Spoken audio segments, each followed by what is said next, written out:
آج جس شخصیت کی میں بائیوگرافی لے کر آیا ہوں وہ گزرے زمانے کی مشہور اداکارہ اور گلوکارہ رہ چکی ہے۔ وہ اپنی فلموں میں خود ہی گایا کرتی تھی اور خود ہی ایکٹنگ بھی کیا کرتی تھی۔ تو چلیے شروع کرتے ہیں اس بائیوگرافی کو جو بے حد انٹرسٹنگ ہے۔ ثریا کا پورا نام ثریا جمال شیخ تھا۔ وہ بر صغیر کی ان فنکاراؤں میں سے تھی جن کی آواز، چہرہ اور شخصیت تینوں میں ایک نایاب کشش تھی۔ ان کی پیدائش 15 جون 1929 کو لاہور میں ہوئی، جو اس وقت برطانوی ہند کا حصہ تھا۔ ان کے والد جمال شیخ ایک تعلیم یافتہ شخص تھے، مگر حالات نے انہیں جلد ہی مجبور کر دیا اور خاندان نے بعد میں ممبئی کا رخ کیا۔ مالی حالت بے حد خراب تھی، اس وجہ سے ممبئی آنا پڑا، جہاں قسمت نے ثریا کے لیے فن کے دنیا کے دروازے کھول رکھے تھے۔ بچپن ہی سے ثریا میں گانے کا شوق نمایاں تھا۔ ان کی آواز میں ایک قدرتی مٹھاس اور درد تھا جو سننے والے کے دل کو چھو لیتا تھا۔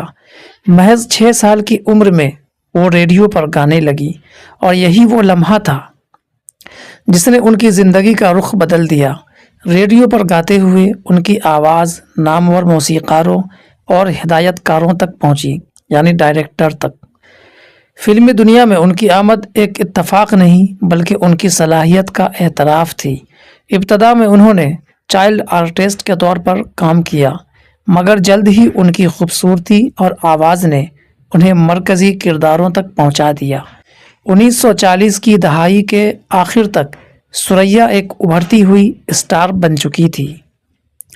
ثریا کی جوانی، سادگی اور باوقار انداز اس دور کی دوسری اداکاراؤں سے مختلف تھا۔ وہ شوق و شنگ نہیں بلکہ خاموش وقار کی علامت تھی۔ ان کی آنکھوں میں ایک اداسی اور مسکراہٹ میں ایک حجاب تھا جو اسکرین پر آتے ہی کہانی بن جاتا۔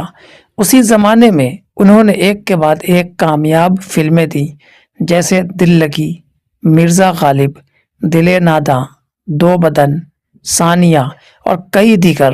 خاص بات یہ تھی کہ ثریا نہ صرف اداکارہ تھی بلکہ اپنی فلموں میں خود گانے والی چند آخری اداکاراؤں میں سے ایک تھی۔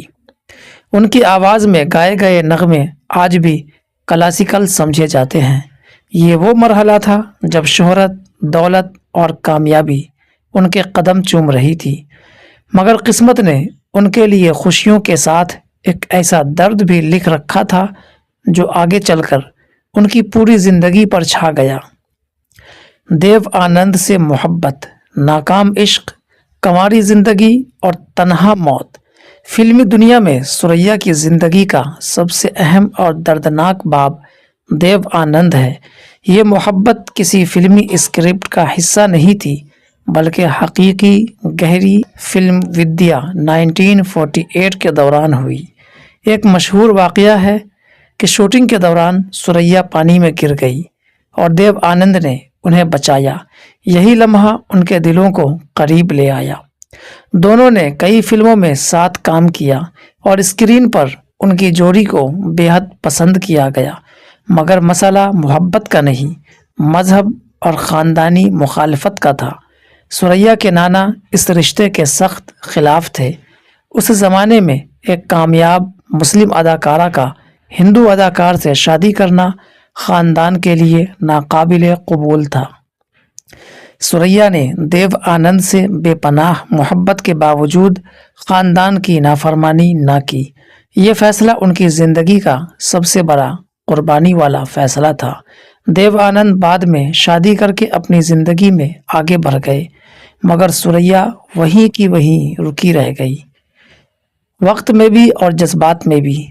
اس کا ناکام عشق کے بعد ثریا نے کبھی شادی نہیں کی۔ وہ عمر بھر کنواری رہی۔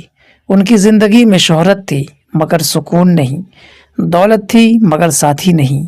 وہ آہستہ آہستہ فلمی دنیا سے دور ہوتی چلی گئی۔ صحت کے مسائل نے بھی انہیں چاروں طرف سے گھیر لیا۔